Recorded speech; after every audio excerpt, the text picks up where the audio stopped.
Hello, welcome to today's session. My name is Elizabeth, and we'll be continuing on AWS Cloud Path. Most of the sessions are independent, but there's some of them that were like part of series, working on the same workshop. But this one, I hope to complete it today. We are going to be deploying a serverless backend. This is one of the workshops in AWS Workshop Studio. You can check them out to see some hands-on exercises that you can try your hands at. I must warn you that everything we are doing is going to be like independent in our AWS account.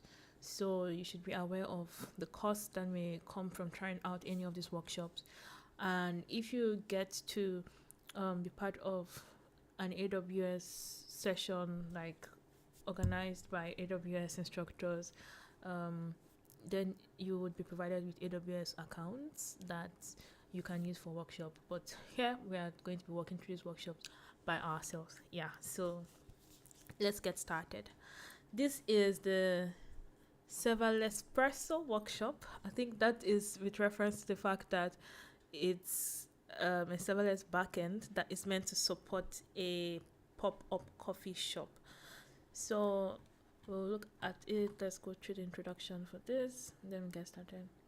The overall application structure and the cost we're going to be looking at. Okay, let's get familiar with the business use case or the scenario, you might call it that we're working with. So this business is a coffee shop, and they provide espresso drinks at conferences and events. The organizers have brought an allied team of baristas to brew 1,000 drinks a day. So let's be very familiar with the business case, because we're going to build something that works for this, and you need to know all the constraints you're going to be working with. So our job is to build a serverless application that is going to be able to accept the orders, notify customers when their drinks are ready, and we have to build a solution that scales to meet whatever demand is going to be happening. And we can't really predict that beyond what we have, that there's 1,000 drinks a day for customers. I think we'll get to see what we're working with as we go on. And here we have 2 hours to work on this. I don't expect us to take 2 hours. My goal is for us to have it ready within the 1 hour. I mean, less than an hour, but let's go. So this is the ordering process for the coffee bar. And this is going to be what our backend application deployment is going to follow. There's the overhead monitor that displays a QR code that changes every 5 minutes. Customers can scan this QR code to place an order using their mobile device. This QR code can be used for 10 drinks in the 5 minutes period, and then it disappears off the drinks when there are no more drinks available. So once it reaches the 10 drinks mark, it disappears. And if it also reaches the 5 minutes mark, it also disappears. And here we see the customer places the order. That's the next step on the web app. After going to the place the QR code takes them to, they place the order, and the backend validates the order, checks that everything is in tune with what is expected, and creates the order number. This order number is made available to the baristas that are preparing the coffee, and on the barista side, they see when the order appears in their app, and they can update the status of the order as it goes on. So we're going all the way from the users, like from the customers ordering, generating the order number, and the baristas updating the status of the order, and the customers also can see whatever updates is happening to their own order on their device. And the monitor also shows the status of all the upcoming and completed drinks that are in the pipeline currently. So I think at that end place, there are 2 places that are going to be showing whatever is happening for the same stuff. So the application structure is as thus. We have 3 front-end applications. 3 front-end applications. That's the display app in the overhead monitors. We have the barista app, and then we also have the ordering app. Our backend is going to be handling the requests for all the connections from these three front ends.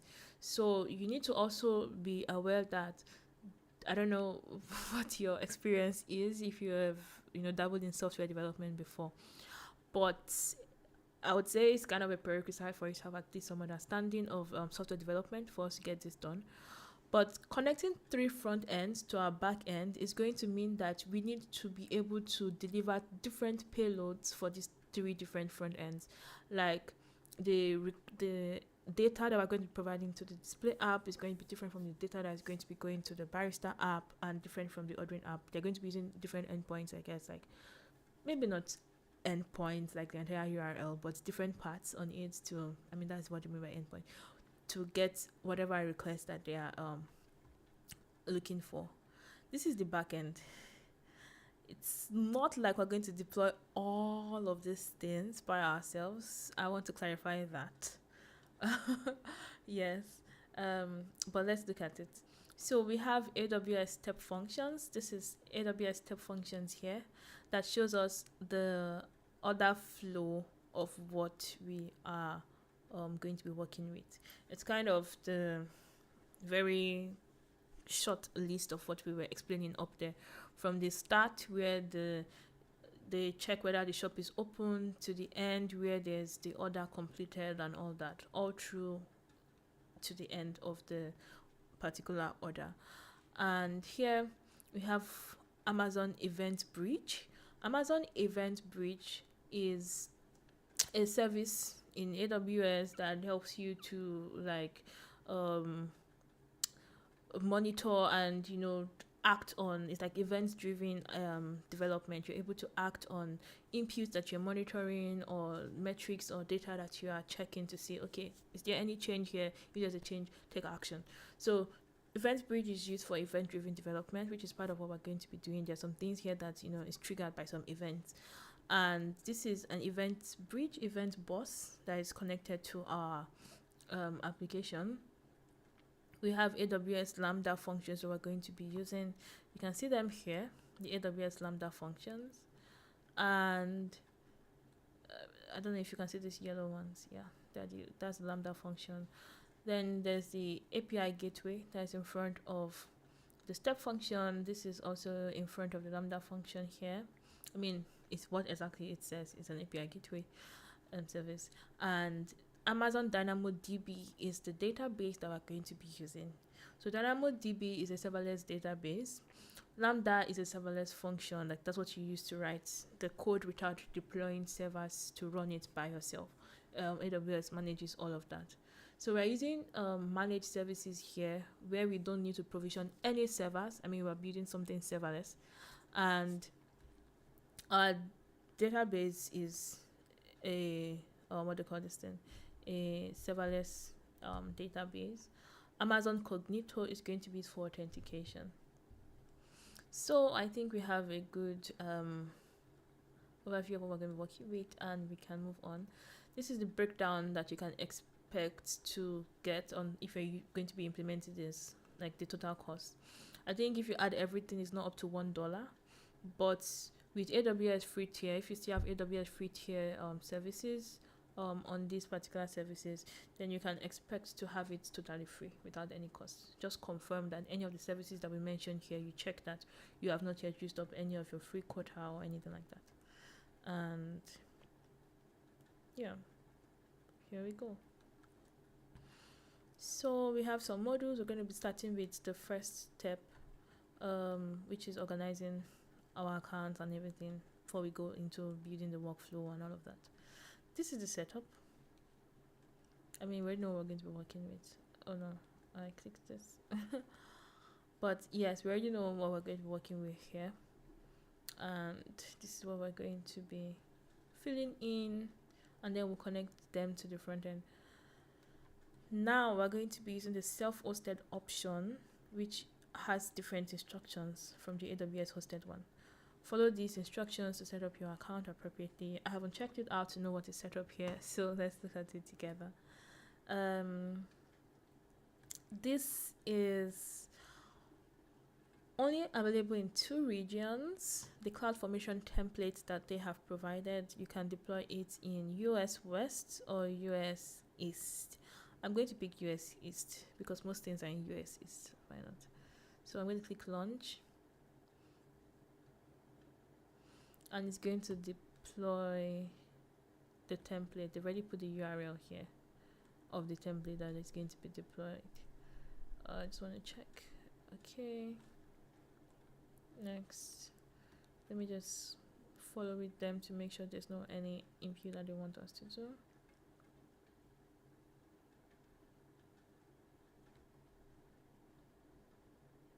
Okay, there's no special instruction, so we can just deploy it. So I'm going to name it our serverless workshop.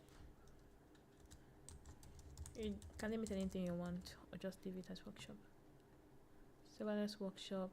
I'm leaving everything as is. Leaving everything as is. Click this, click this, click this. And then we can deploy it. So we'll wait for it to provision all the default services that they already have provided. So all the front-end applications and all that, we're not going to be designing or building it ourselves.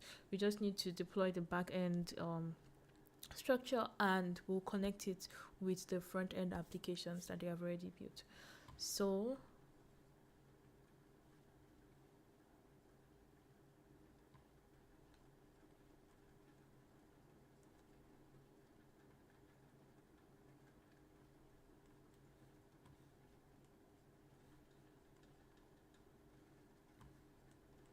here we are, still deploying. We can see the update on our stack here. Create in progress.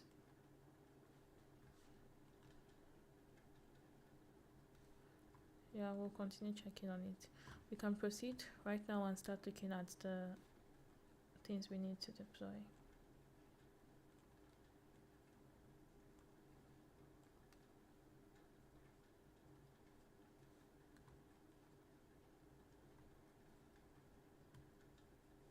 So this section is building the workflow that manages the drink orders through production. We would use step functions workflow to build the workflow visually. I think I should show you what that looks like. I mean, let's open it here. I need to show you what that looks like. Our cloud formation is still being deployed, but I can show you what step functions look like. So as usual, anything you're looking for, any service you're looking for, you search it here, you're able to find it, and then you go.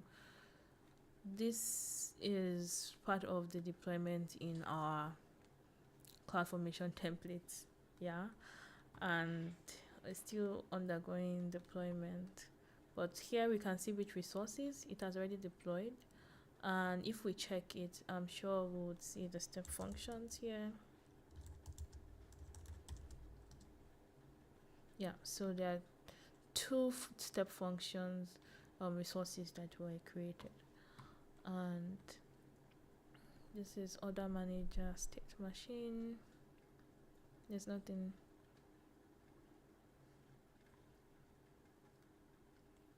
Okay, we'll come back to it. So while we wait, let's look at this. Why do you need a workflow? I think I can introduce step functions and explain it a little more. So it's one of the AWS services that you use it to create a state machine, and then you are able to specify the steps of your workflow that you want it to go through. And what happens with step functions is that you are able to define how you want each step to run, and depending on whichever type of whatever type of workflow you want, like if it's a standard execution type, it makes sure that this particular step runs only once. And I know that the express one makes sure it runs at least once. Like it depends on what your expectations for your workflow is, and yeah, so you use it to organize step by step how it's going to run. When this is done, then do this. If this is the result from this, then go this way, and you're able to visually see what that looks like. So this is our order of steps for our customer order. I think we looked at it in the beginning. I don't think we need to go through it again. But the important things is to know that, okay, this one waits 15 minutes to do this one waits 15 minutes to do this. When that thing happens after 15 minutes, then this time's out. These are things that you have to specify in your state. Now, how it works. Step functions workflow, you define it in Amazon State Language, ASL. I think that sounds like what's this sign language, ASL, but this is Amazon State Language. It's not sign language, and it's JSON based. The structure looks like that. It's used to define your state machines and all your task states, like the collection of states that work. And when you are able to fully define this properly, you can determine what happens next after each state. Like I mentioned, based on, okay, what happens in this stage, you define how it's going to move on to the next one.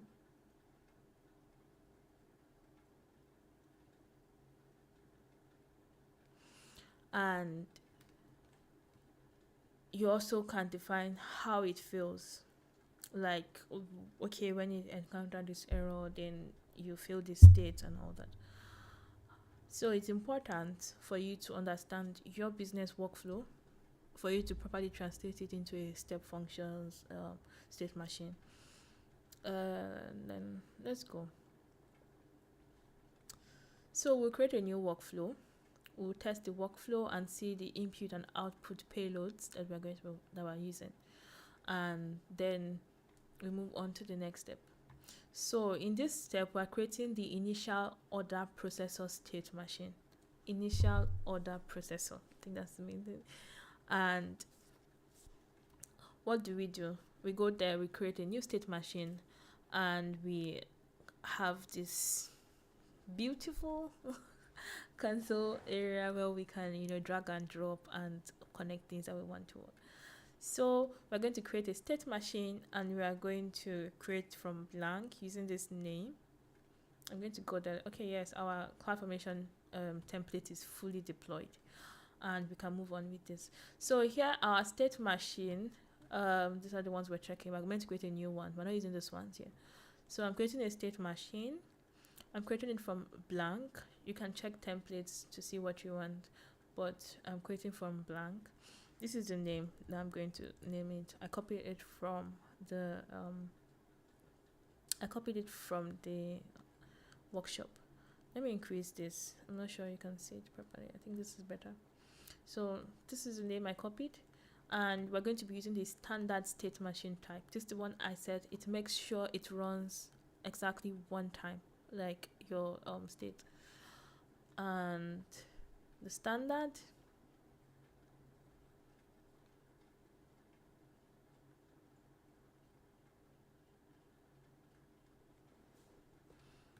and here we have it. I think this place is pretty tight. Okay, I will just minimize this temporarily so that we can see what we want to edit here. Okay, so I think all of this is actually okay. Yeah, and we're going to be building our state.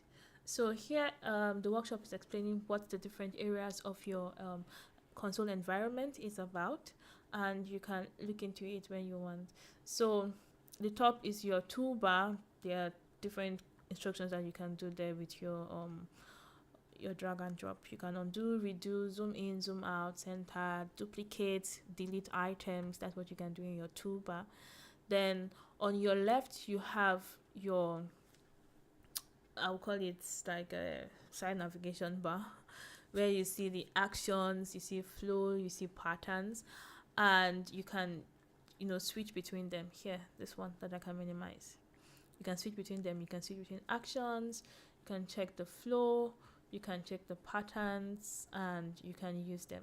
So actions, are different AWS services that already have actions that you can put as a step in your state machine, and they are popular ones. The Lambda function is just for you to invoke this Lambda function. For Amazon SNS, that is a notification service. You can publish a notification to a topic there, an SNS topic, that okay, when this happens, publish this notification on this SNS topic, and whatever you've configured for the SNS topic is going to happen. Maybe you want to send an email to someone whenever something happens. Like, these are just actions that you can put in your state machine. The flow is like, the flow of your state machine, basically. There are different options that you have. Like, you can fill at any point, you can mark it as success at any point. You can have the wait period. Remember, I was saying, like, there's some things you should take note of when you see in our order processing flow, that okay, when it gets here, it needs to wait for 15 minutes and all that. These are things that you can make clear with your flow in step functions. There's pass, map, parallel, like different things that you can just do to make sure it runs the way you expect it to. And I think this is very beautiful for someone who wants to actually build a serverless backend and has, different business logic that they want to work somehow. If you're writing code traditionally, you probably need to call date time system.wait, all these kind of commands, and complicate things. But here you are able to visually map out what you want and how you want it to run, and it's going to run in that way without you having to deploy some service and launch a server and all that. I think it's beautiful. Okay, so back to our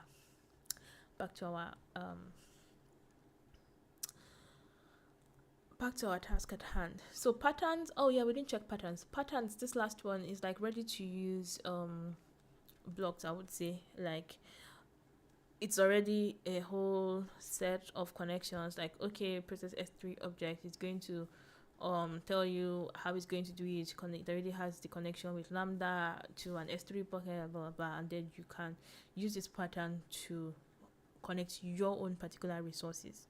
It's like, I would say a template, but it's not a template because it's just a small portion of whatever you're putting on your page.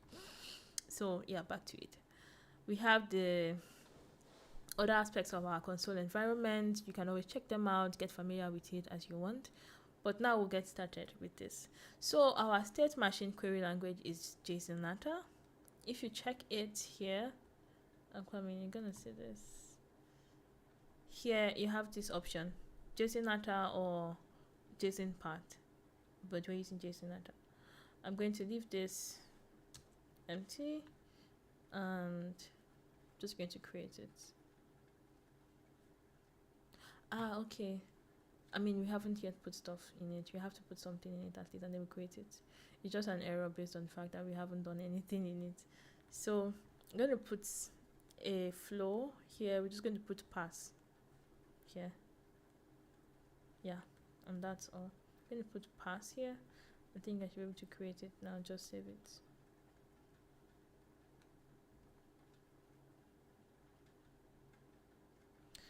So I've saved it. We have it created. You have to actually put something, at least one thing, on your state machine for it to be able to be saved. So that's what we encountered just now. And I'm going to close this, and then we can follow the steps exactly. So what I'm going to do now is I'm going to split the screen so that we can actually follow the commands, the instructions in the workshop, and have our console environment on the side. So here we have this to the side, and this is going to be also to the side. Okay, I think this is clear enough. Yeah, so where were we? We were here. We just put a pass state here in our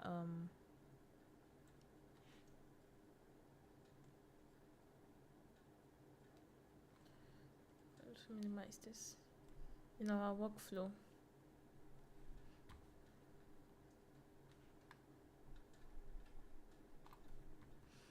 Now we're going to go to our workflow menu. Here at the top you can see design, you can see code, and you can see config. So there's this design we're looking at, the drag and drop here. You can also use code to write it if you know exactly what you want to do. You're already familiar with the JSON Natal language and you just want to get it over with without going to drag and drop. Put it here. Or you want to copy a code from another state machine you already wrote and just modify it. Put it here. I'm going to config. Yes. On this detail page, we have our state machine name. We have the standard type, our execution rule. We would need to change this. If I'm sure, yeah, I think we need to change this execution rule.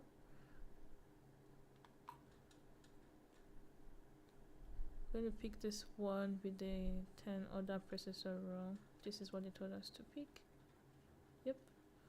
And in login, we have off. That's the instruction in the workshop. You can enable login for CloudWatch logs or not, but I guess we don't need it. Then I think that's all. I'm just going to save this since we already created our own. I'm going to save it.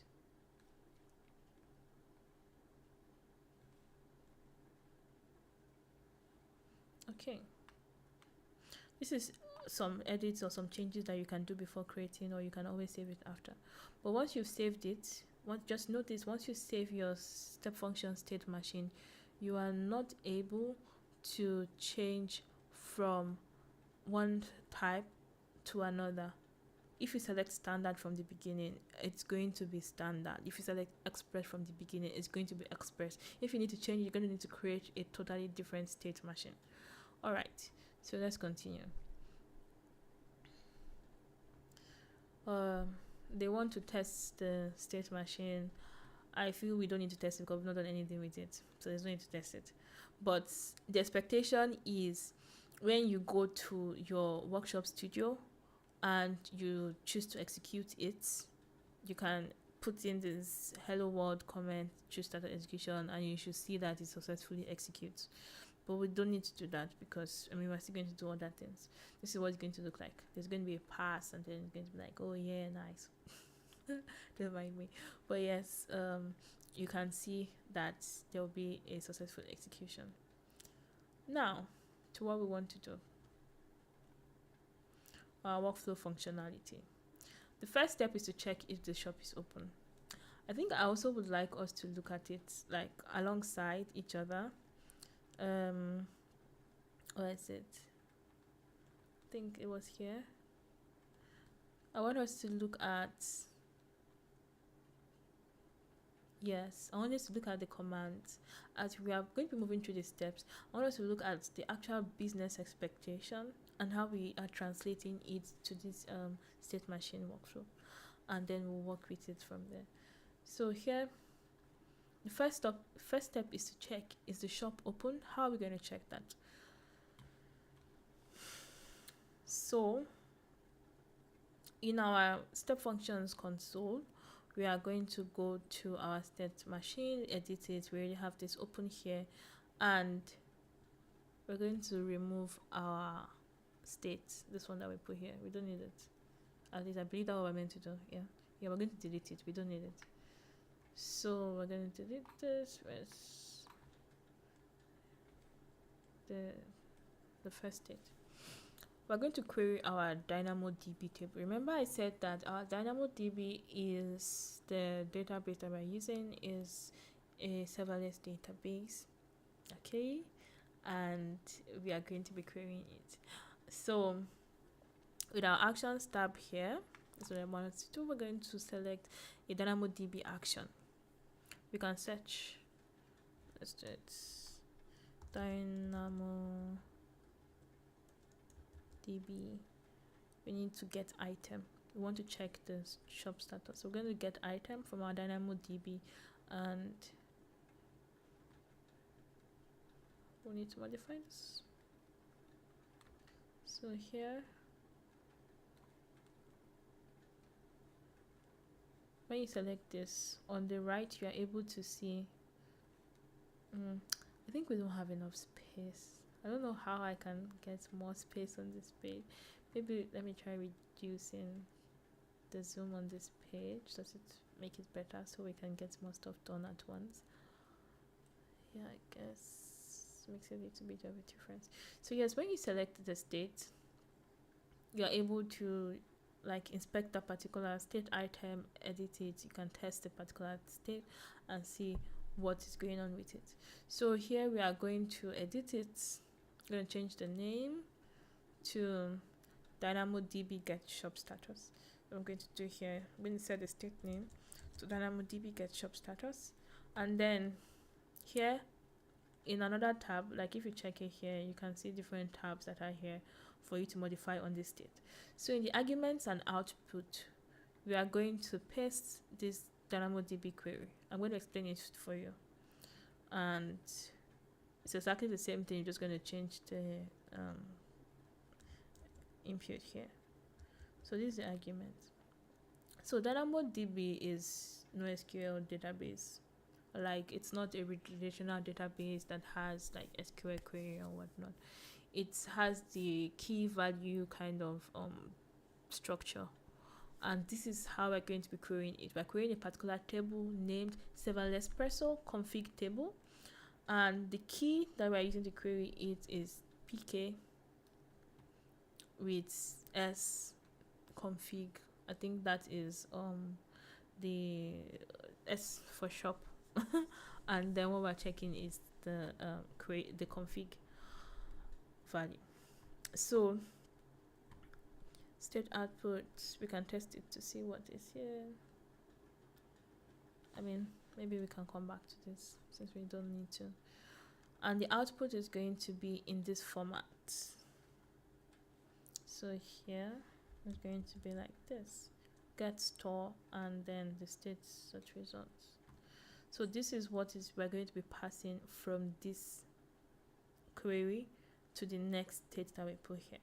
This is not the result from our query of our database. This is the result from our state. Do you get?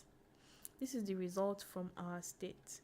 So this is the input to this state, that like the query that's going to be passing to our database, and whatever results come out on it is going to be the state's result. But you can construct the output of your state to follow the format that you want it to be. So you know what your next state is going to be needing as whatever it needs or whatever structure you're going to want to work with, and you can construct it as the output from any state that you are running before it. So now we're saying get store would have the result of this state value, and this is how it is: $state.results inside the curly brace % bracket. So we have that, and yeah, this is the structure it follows. We've edited that. We're going to check the variables tab, and we'll assign 2 variables to this state. We're still on the DynamoDB state. So which variables are we going to be working with? These are the 2 variables we're going to be working with: the input payload for this state, and a boolean value is shop open. So this is, I think I would like to open, let me see if there is, let me check if here they have a breakdown on what you can expect to have on the state value, because it will give you a better understanding of, no, it's not here, it's not here.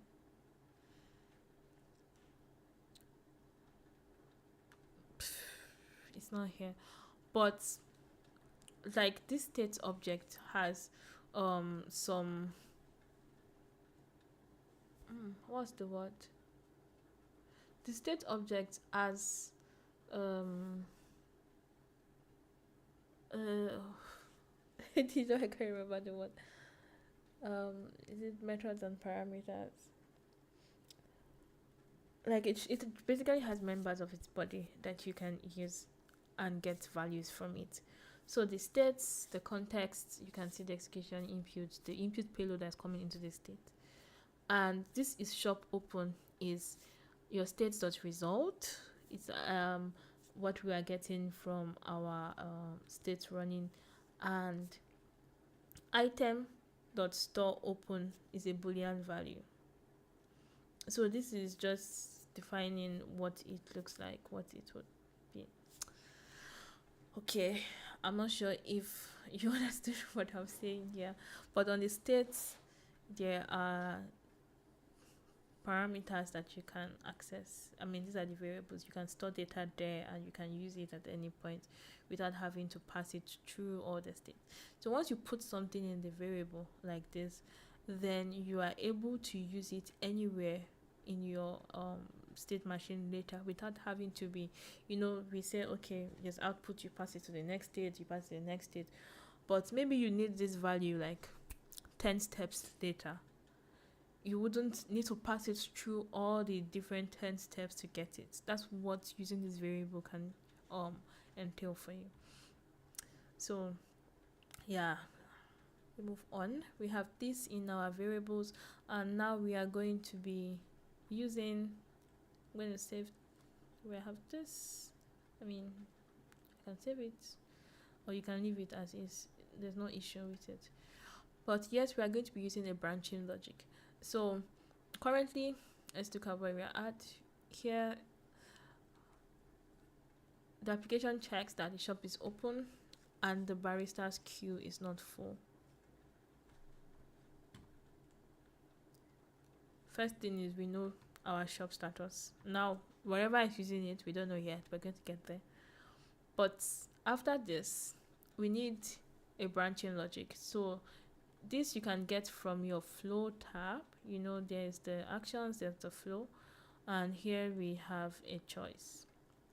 So this is something that says, okay, check this first rule here, and if this rule is not met, then follow the default. There's the default rule. That's what happens. So basically an if-else statement. If this follows, do this, else do this. That's what it is here. So I'm going to be using the choice, and the rule that we're going to be using here, let's see, if the shop is open, if shop is not open. State name, we're leaving it as choice. I think we don't need to change it.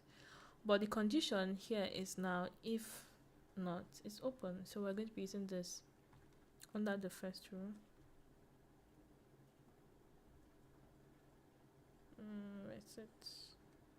She edits this. Yeah, in condition we're going to be using this.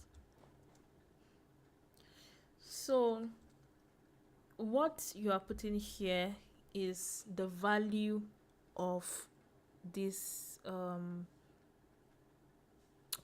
this command, that be this instruction you're putting here.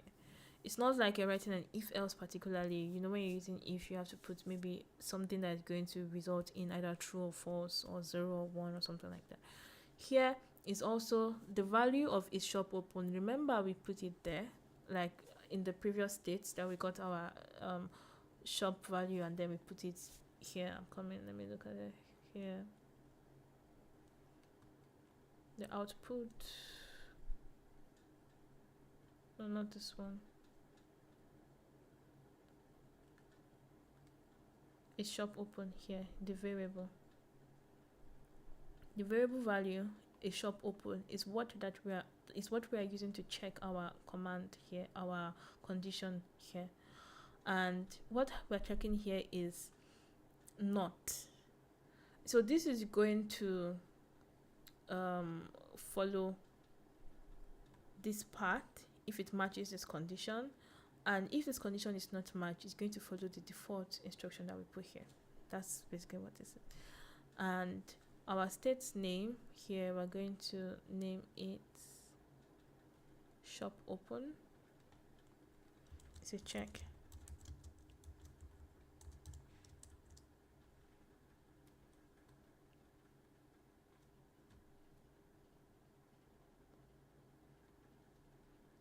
I'll go back.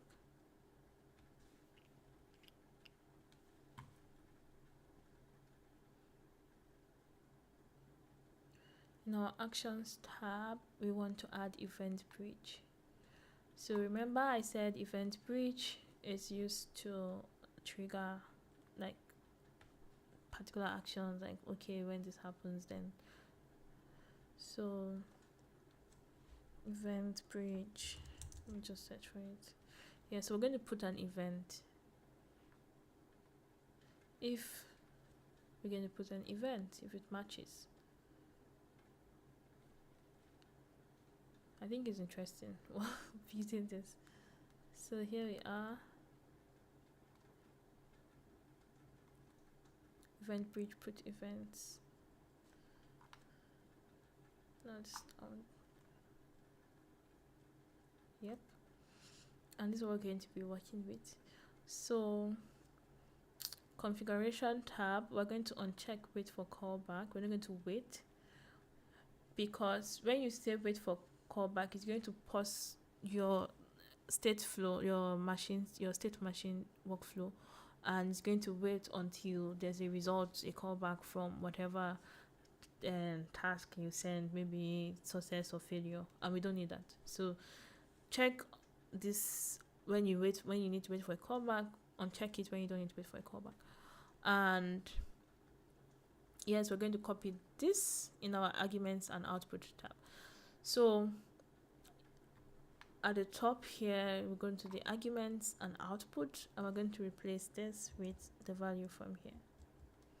So this is the actual data that we're sending to our event. This is what we're going to be putting. This is what we're going to be putting. Put event, we're going to send this, and that's it. In our search box, we're going to put pass, and we're just going to continue. If our shop is not open, we're going to just skip. We're going to flow, and we're going to just pass. I need the space. So here you can see that we're not doing anything. If it's by default, nothing is going to happen, and if it matches this condition, then it's going to put an event in the event bridge. But our event bridge, just a moment, I'm just going to save this just for saving sake. Yeah, and I think I should reduce this so we have more space to actually do the workload. Is too tight. Yeah, I think it's too tight. But yes, this is where we were. Yeah, arguments and output. We don't have any output here. Yeah, I think also no variables. We just put in an event, and that's all. Configuration, event bridge, put events. Yeah, that is it. So we have a branch that checks if the shop is open, does something. If nothing happens, it just continues to the end. Check the Amazon states. This is about I'm looking at the instruction here in number 6. Check the Amazon states language definition by using the code tab button above the designer. I mean, this is where I was saying if you want to look at the code, you can check it here to see what's going to be happening. But that's it.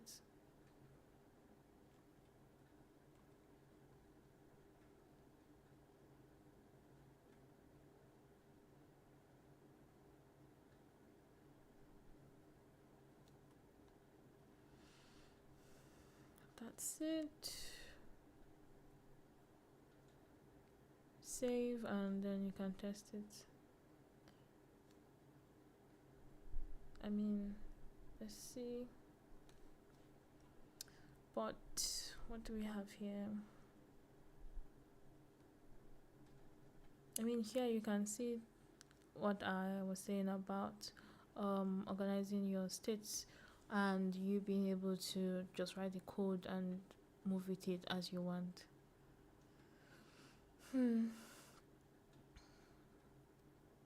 But this condition is to check that it is false. So when you see this not, it's checking that not is shop open means like the negative value. So if it's a negative value, it actually puts the event. If not, it goes through the default. Yeah, I think if we were checking for the positive value, like if shop is open, we're going to just use the is shop open like that without putting the not in front of it. So this is checking for the negative result. And yeah, we have this saved. We'll continue. So now we've been able to query our database, check if the shop is open, and have two different paths to follow depending on the result of whether the shop is open or not. Now we want to check if there's capacity.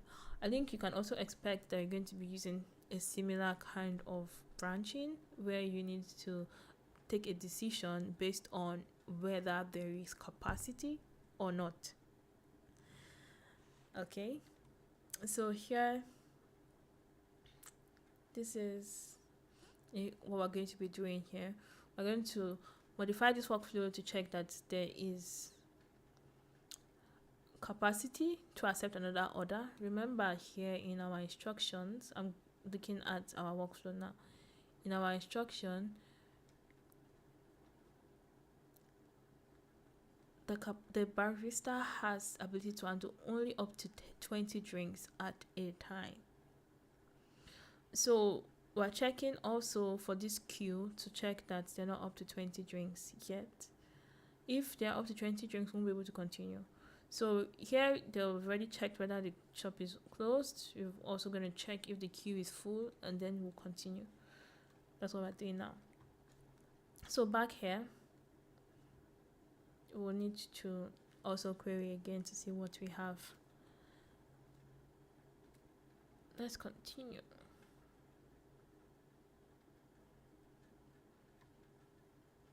So we're going to use an AWS SDK integration in step functions to query the service.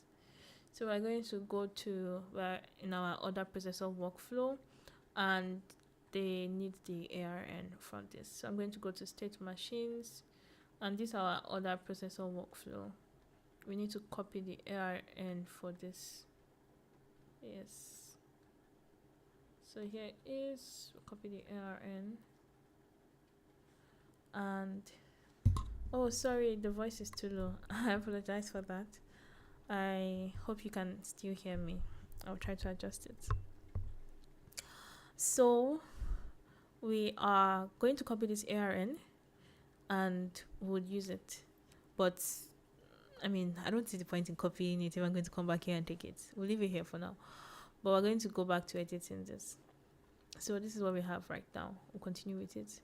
We are in the design tab, definitely. And in actions, we are going to search for list executions.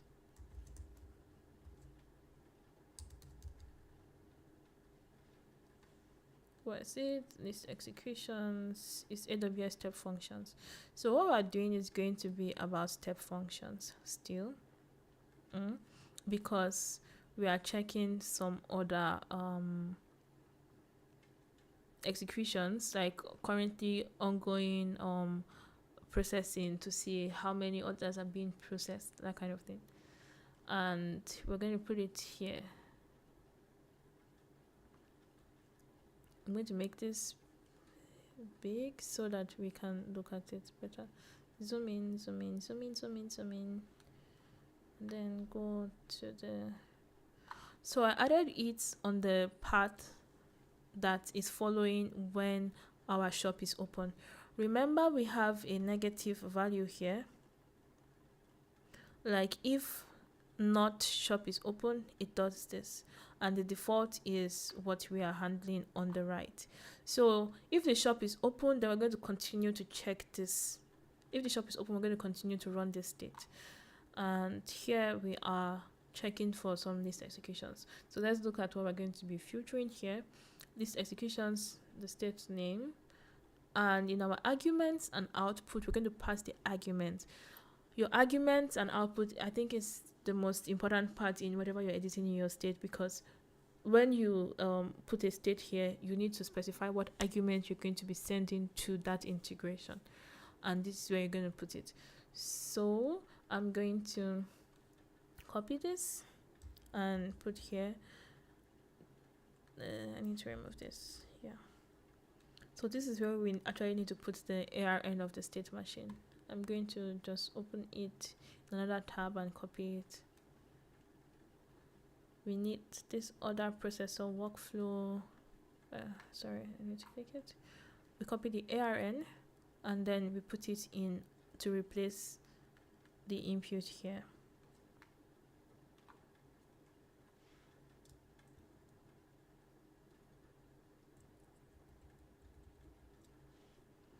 Oh, another thing, when you hover over them, you can actually see like a tooltip that actually tells you a summary of what this input is, what this argument is expecting from this integration.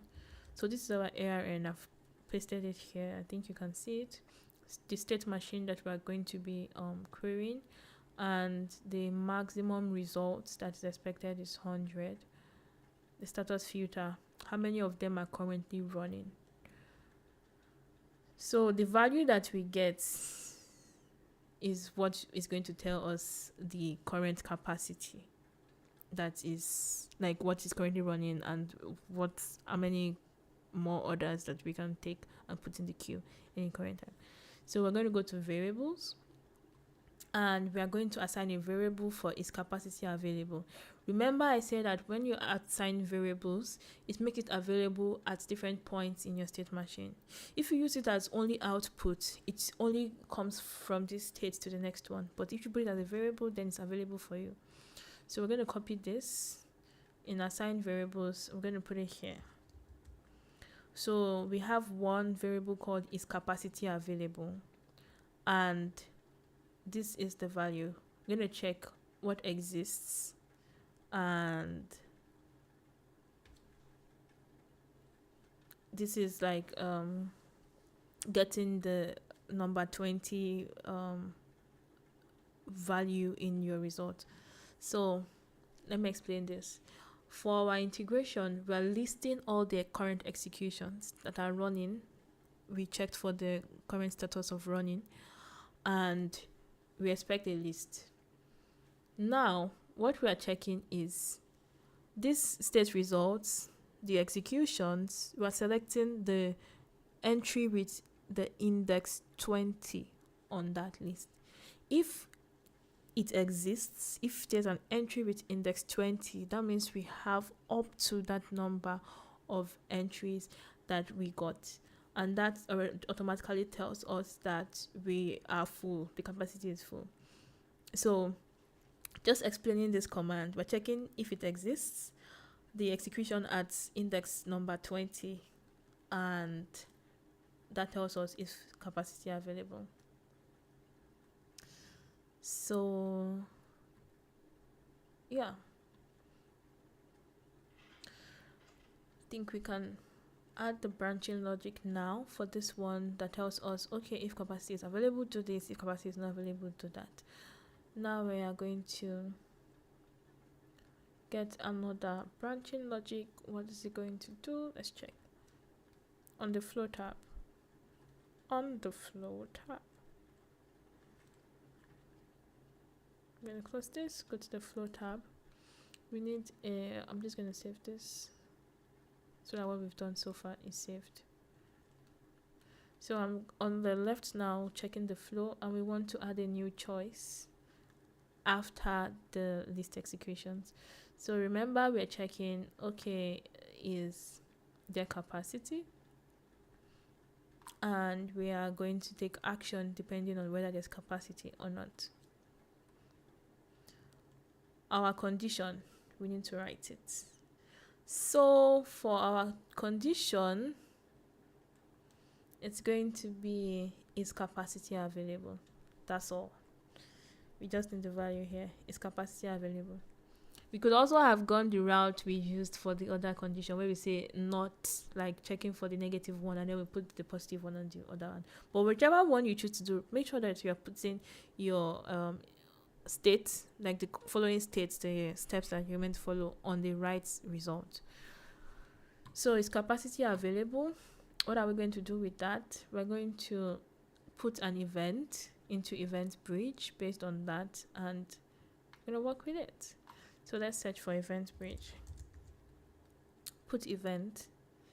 I'm going to put event based on if capacity is available.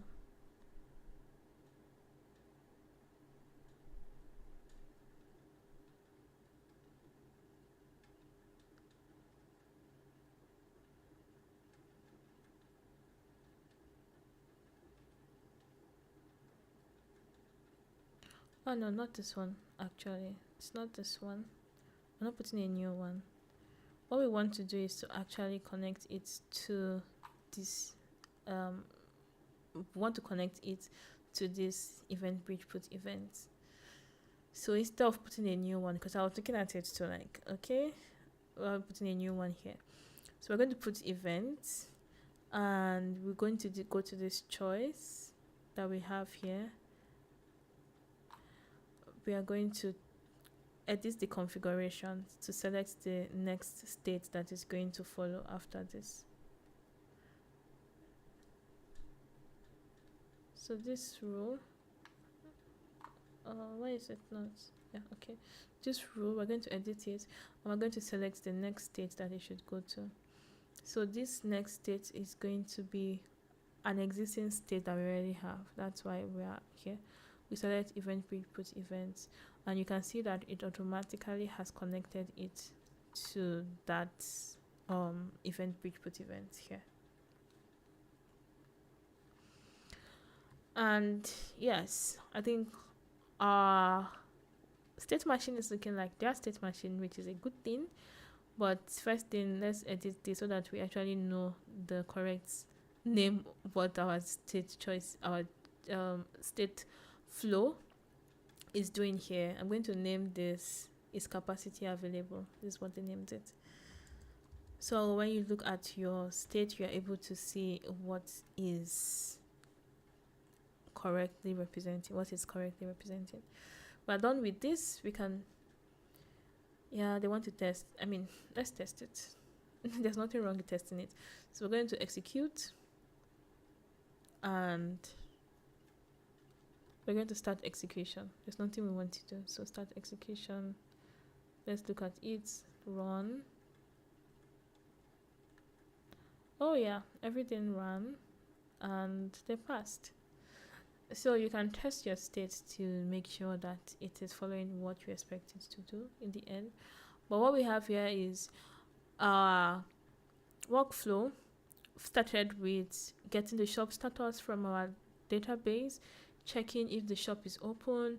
As the shop is open, it also checked if there's capacity, like it collected all the step functions that are currently running, and checked the number that is the number of currently running step function states, and based on whether it has the number 20 entry or not, it checks if the capacity is available, and if there's no capacity available, it just goes past the end. If capacity is available, then it's going to put an event on that, and we go. So we can continue. Let's look at this. This is everything that ran. You can see the steps here if you want to look at it, and this is the state view on how they ran with the status of everything. You can also go into detail to see what they ran, the results that they got, and all that. So yeah, I think it's good. Okay, so we can go back to our other processor workflow. Now we need to create a new workflow.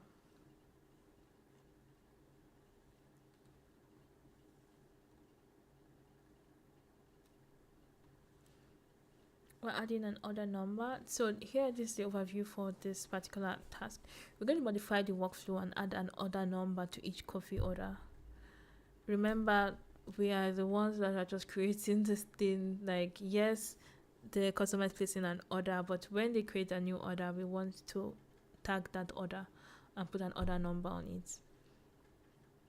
And to do this, we will add a state that increments a counter value in a DynamoDB table and uses this for the current execution. So ideally, you would say that we need to be putting numbers on our currently running executions for our state machine. But how do we take track of that number? That's why there's a mention of DynamoDB table here. So there we're going to be adding numbers, like just increasing numbers there, and we'll fetch it and use it for the current state. We'll test it and see that it works. So let's go. First thing is going to be for us to add a DynamoDB update item. Yeah, so under our order processing workflow, we're going to edit it. And firstly, I need this to be minimized so that we can see this clearly. So yes, if capacity is available, I'm gonna do this. So first thing here, we're going to select state machines. We've already chose the edit. In action, we're going to get our DynamoDB update item. And we're going to put it as the default action for our capacity available stuff. So update item. And now, do you know where we're at? We're at the point where we're checking if capacity is available. We send it straight with the event so that the barista can start working on it. If there's no capacity, we just update the item and have a new order number for it and all that. So here we are going to have this update item action. We need to update it with the right values. I'm going to minimize this one so that we can use the inspector. Here, the state name is going to be generate order number. That's all we need here. The arguments and output, as usual, we need to put the exact value that we're going to be sending to our DynamoDB table. And this is what we have here. I'm going to read it out. We're going to look at it and understand what we are doing, what we are sending to the database. So we have a table name, Serverless Espresso counting table. It's just a counting table. I said we just need an ID for our order number. So it's only order ID. This is what we are using. It's a string order ID, and we are updating this expression. You could read the stuff that's on it. Update expression, you set what you want and expression values. This is just what we are going to be updating. So update expression, I'm going to set ID value to ID value plus the value that we are passing in here, which is 1. We're increasing this by 1, and we're going to return the value of the new updated entry, just that object, and that's all. So the table name, the order ID, and we're going to be setting the ID value to be greater by 1. Now we continue. We have this, we go to variables. We're going to also make sure it is updated. So the order number is going to be here. This is the order number for this execution, and it's just ID value from the result attributes. That's all. Need to save this. We have that. So it generates an order number, and we have that. We don't need to check this code like they want us to, but we should execute this. Let's see. Start execution. Start execution. Let's see what we have. When the execution is finished, we should see our results.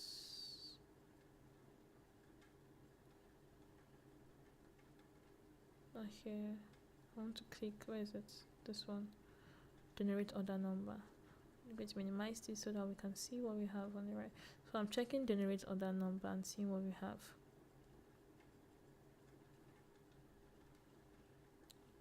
This is the inputs, there's the outputs.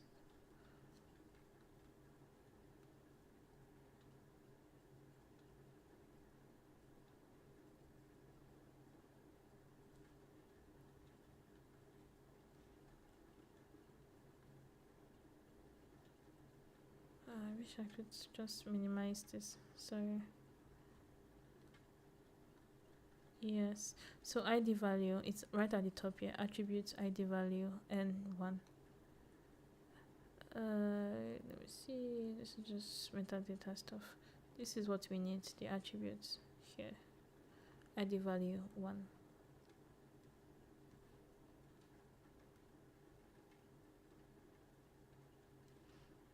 But let's look at everything that we've set in the input output. We also have our variables, our assigned variables. You can see here our order number, the value is 1. So if you check at every point, you see all the variable that you put, its capacity available, there's false in the get shop status, shop open, true, input payload. Like all these are things that you can see. Okay, we can continue. We have our order number being generated. Now waiting for the order. Remember that we have some places where we have waiting for 15 minutes or something in between. There's the flow that you can use for a wait period, and you put that in your execution flow, and it's going to automatically implement that when it's executing. So I'm going to go back to our editing page here, minimizing this and bringing this out. Is it?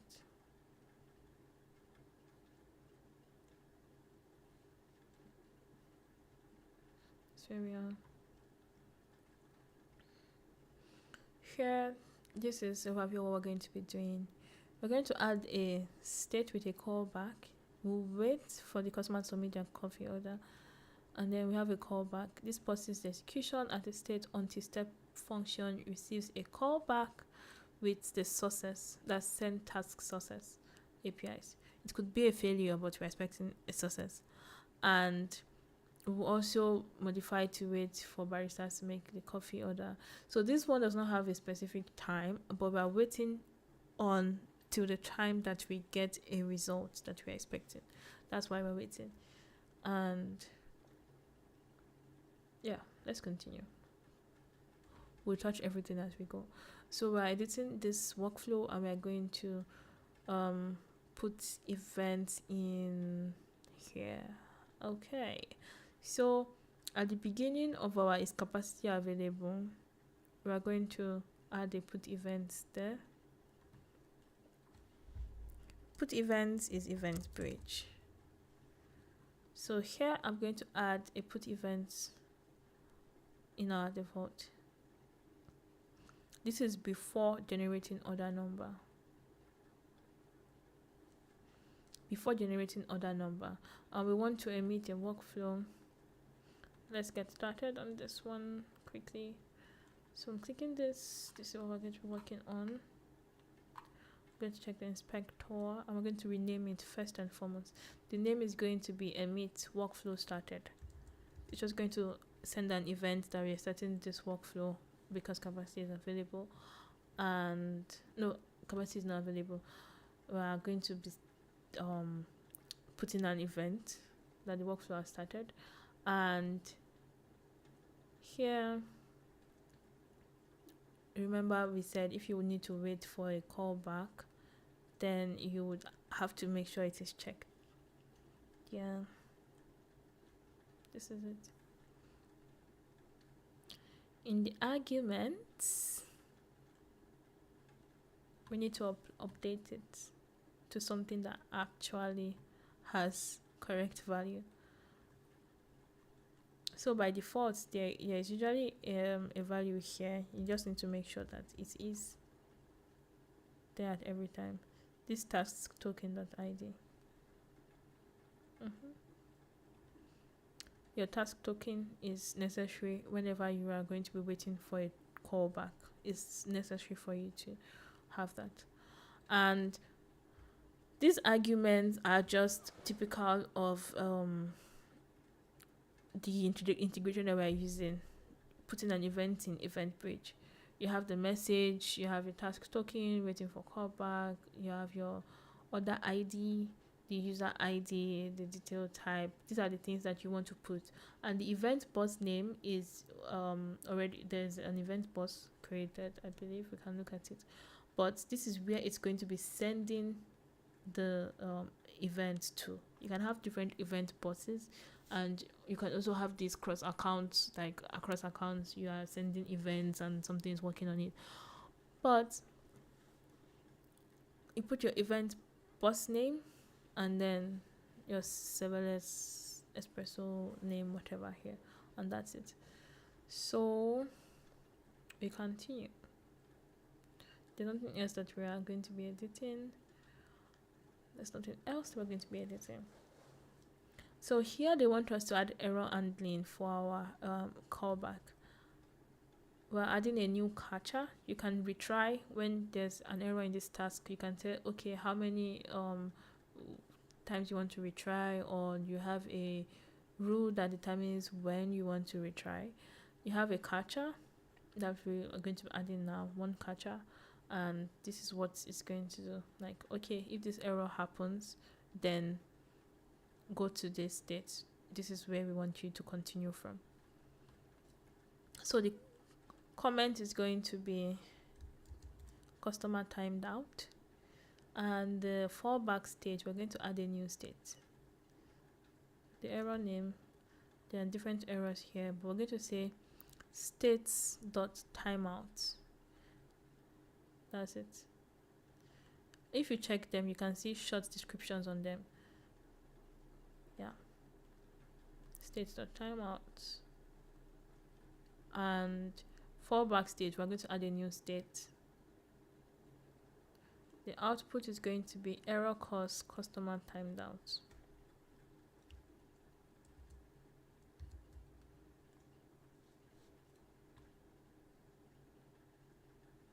Okay, and that is all. We don't have any variables we're adding here, nothing. We didn't set a timeout. But we're gonna save this.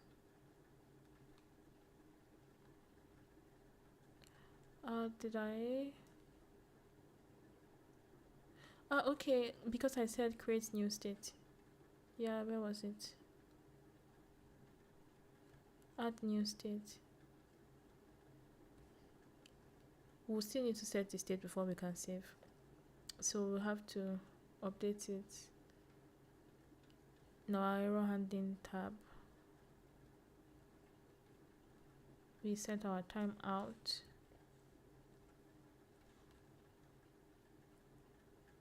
Heartbeat seconds, yeah. And we're going to set it to 900. 900. And that's all.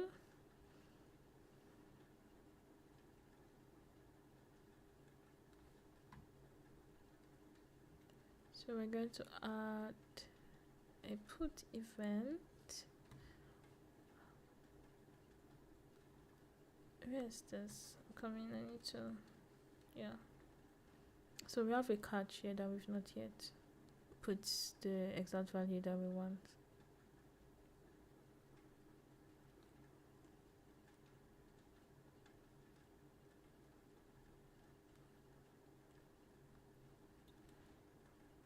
I'll be adding another put event.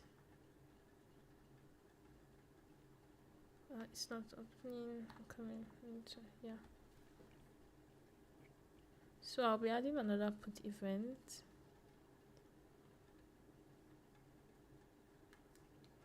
And we're going to put it for our catch. That's what is going to undo our catch. So the exact thing we're doing now is we have this events, put events that we are sending when we start this particular workflow. And if there's an error, it's going to put another event. And that's what we're going to do.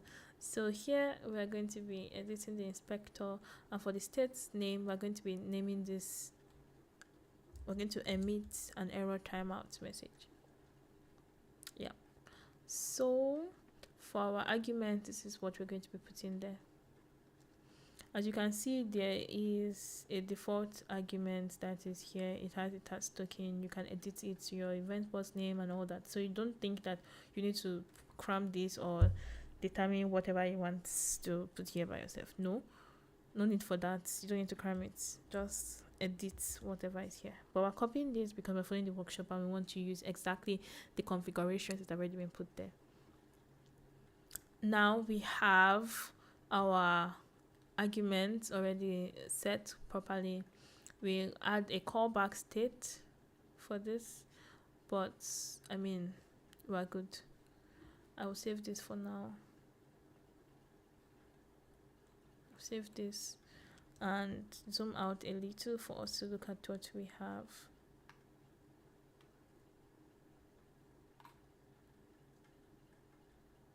Yeah. So we need one more state we're going to put. This one is for the baristas.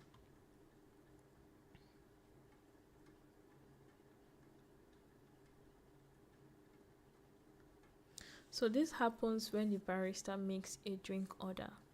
And what happens here is, the customer places the order. Fine. We check, okay, generate the order number, all of that. But when the baristas now make the order, they want to update it, there has to be something that's going to happen. So we're going to put an event, and it's going to wait until they make the order. So we're going to put event, and this is going to be under the generating order number. So after the order number is generated, this event is going to be the one that waits for the callback of the barista to make. When they make a drink, this is what happens, and then it waits for them to complete. So I'm going to name it awaiting completion. And we need to edit the inspector. I copied this name from the workshop, emit awaiting completion, and we'll wait for a callback. This is already selected. We need to edit our arguments. The argument here is can be pasted here. We can look at this just for the fun of it. The message is you pressed submit order, the workflow resumes using the stored task token, blah, blah. It generates your order number, it then pauses again, emitting an event with a new task token. It's just telling you what is done here. And that's all for this one. We also need error handling. Error handling, barista timed out, that's the comment. We're adding a catcher that's going to catch any error that happens, and going to add a comment here, the barista timed out, and the error is going to be timed out. States.timeout.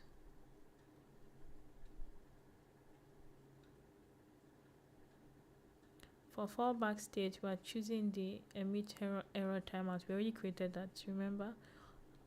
A state that puts an event that says there was a timeout error. So we're also pointing that as the catcher for here.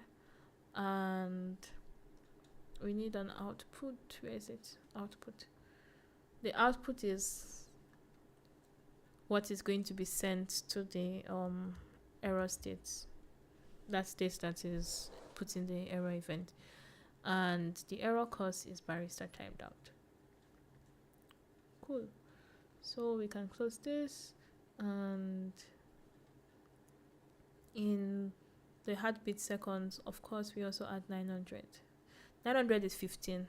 Remember, we're talking 15 minutes waiting. It's like that's the maximum time I'm going to wait for you to finish this, and then if not, it's a timeout. So heartbeat seconds is 900.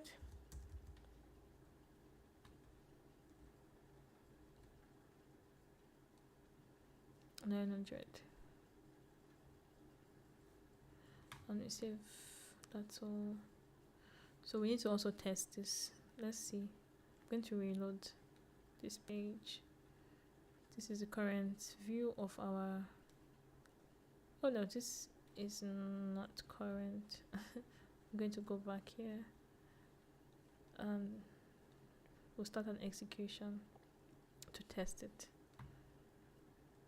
So we need a JSON payload copy. We'll start the execution, and this is all we're sending to it. So order ID is 1, user ID test user, not very important for us right now. And we're running this. So it's currently running. You can see as it gets green, workflow started.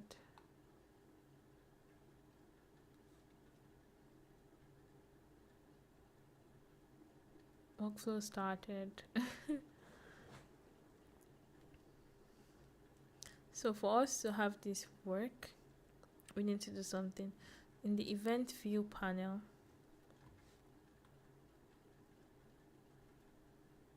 this is this event.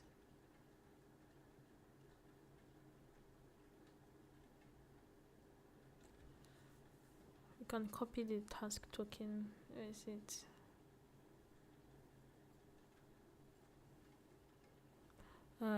Not here. We need to go down. But we're going to need to work with this, because I mean it's putting an event, but it needs us to also do something. So here in the event view, this event view panel, we're going to be checking for that particular execution, and we're going to copy that token and use it. Okay, so this one, the execution is started. So okay, fine. Now we're going down all the way. This is our event bridge event, the one that we're looking at right now. You can also go and check the event bus in event bridge to see what's going on here. This is the event bus. It has the rules. You can see the events and all that. So here we're going to copy the task token from here. This is the task token for what we are doing, and we're going to copy it. So we're going to use because remember that this particular state, this step is waiting for a callback. We added a wait for a callback. It needs to get a response for it to continue. So it's waiting, and we put it at a maximum of 900 seconds, heartbeat seconds actually. There's a difference between normal timeout seconds and heartbeat seconds. I mean, yeah, but we'll get to that. So we'll need to use the send task success API to callback, to send a callback and use this to continue the execution. If not, it's going to be stuck there. It's not going to continue. So we'll use Cloud Shell. Here, you'll see it in your footer on your screen. You see Cloud Shell in the bottom left. I mean, they tell you can also go and open it in AWS, but I just click down here and I have it. So we're going to type AWS step functions send task sources. Anytime you are testing, you may have to do this if you have some callbacks in between. Send task sources, task output,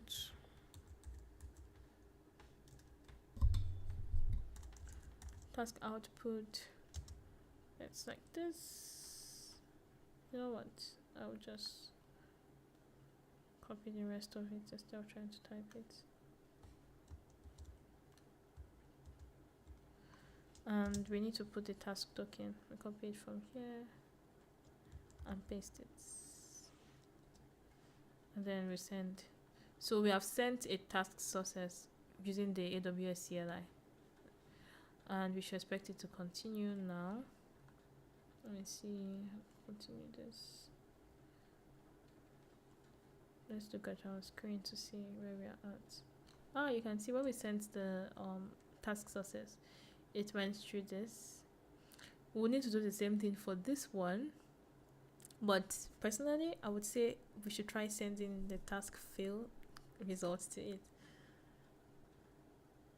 Here the same thing comes and they want us to send it, but I want us to send a task failed. Let's see. AWS step functions send. Come in, let me confirm if it's failed or failed. I can't remember. Sorry, I need to put it with a space.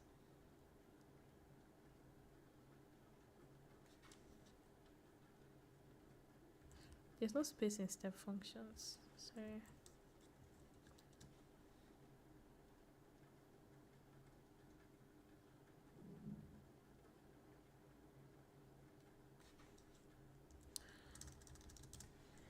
AWS step functions help, and we can check whether it is send task fail or send task failed. It doesn't work the way I want it to. Let's see. Okay, here we have everything that we can. So it's send task failure that we're gonna do. So Control C.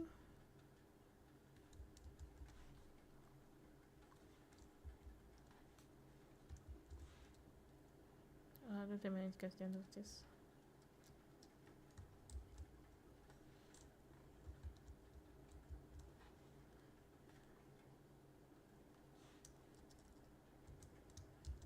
Why is my Control C not working? You know what? I'll just use a new. So AWS step functions send task failure. This is what I want us to send for our next event bridge that is waiting for the callback.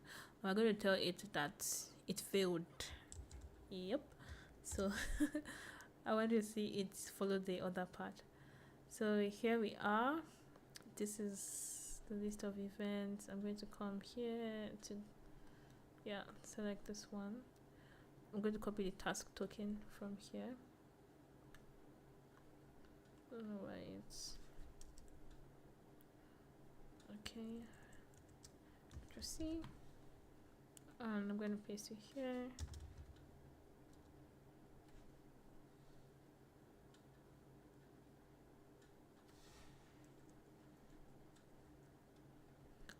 Because I put task output for failure, I'll just rerun it.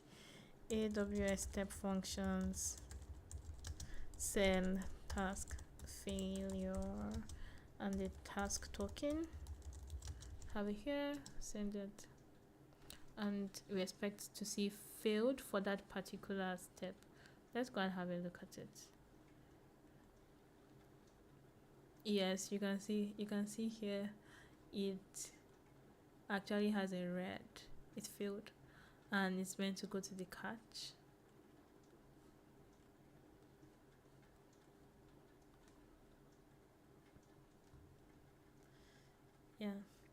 So it failed and it's meant to go to the catch. We didn't send the reason, it expects to have a reason. But I mean, it's just us looking at how the flow goes through our state machine and how we can really put our business logic together with it. So we are done with this. We don't need to test it passing, and we just go back to our other process flow. Here we're editing. Now we need to emit when an order is finished, completed, and we need to be able to emit the event. That's the put event part that we want to, and we'll continue. So in our actions, we're going to add another put event, and this is going to be right before the end here. Like, let me zoom out so that you see what I'm saying. Here, after our past state, we just want to put events when order is completed. So we are going to add a new put event here. Okay, there we have it. I'm going to minimize this.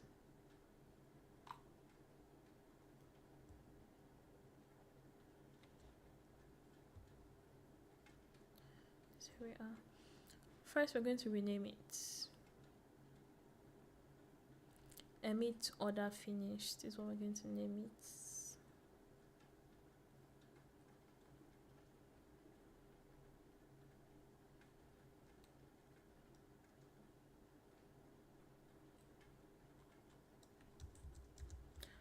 Emit order finished.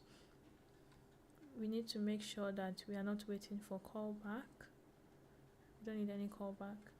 And in our arguments, of course, we need to put what we are sending, the events that we are putting, and this is it. This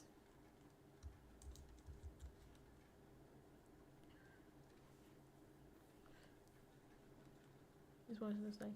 The order has reached the end of workflow, so a final event is emitted to alert other services to this. So when we are able to work with events like this, we are sending like signals that other services can pick up and follow, like, okay, when something happens, take next action, update this person, update your front end or something like that. And here we have our order finished, but our shop needs to be updated also with put events. Now let's look at it.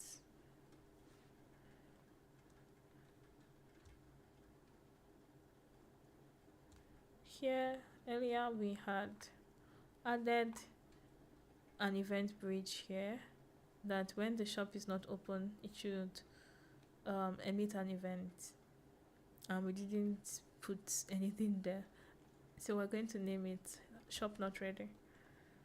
We're going to name it emit shop not ready, and we don't need to wait for callback.